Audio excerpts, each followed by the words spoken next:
drifted into a sea of celebration. Today, Egyptian President Hosni Mubarak finally caved into the pressure of thousands of angry demonstrators and stepped down from power. Tonight, it's being called a peaceful revolution there. Tens of thousands now celebrating the resignation of Mubarak, who's been in power there for 3 decades. The military's Armed Forces Supreme Council is now running the country. President Obama says the transfer of power is a big win for those willing to fight for democracy. People of Egypt have spoken. Their voices have been heard, and Egypt will never be the same.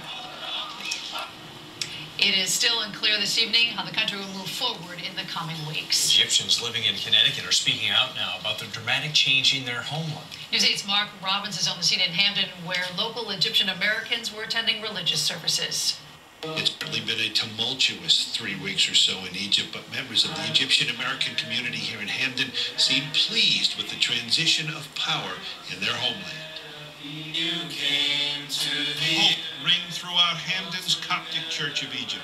They say their prayers have been answered by a youthful revolution, forcing President Hosni Mubarak to step down. Thanks to the perseverance of the Egyptian youth that this could happen, they may see the dreams coming true in their lives. Father Azmi is like many who live in Hamden but have family back in Egypt. It's been exciting as well as terrifying watching the revolution unfold live while living a world away. I have my parents still there and my brothers and sister, so everybody's been concerned of what's going on. So actually, when I went to work this morning, I turned on the live CNN in my computer just to see what's going on. We were all glued to the TV and the news, watching and praying for everybody there. I think the best way I can describe it is I'm happy, I'm anxious, but I'm also fearful. Watching the events in Egypt is a sign of progress. A people's movement to change its government is now open for the world to see. In the past, it was for older generations to dream about.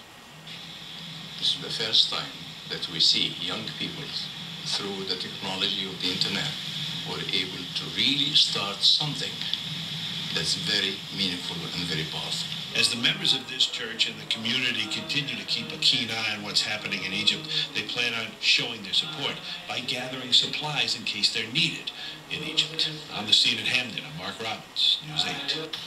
Local college students who recently returned from Egypt are responding to the transition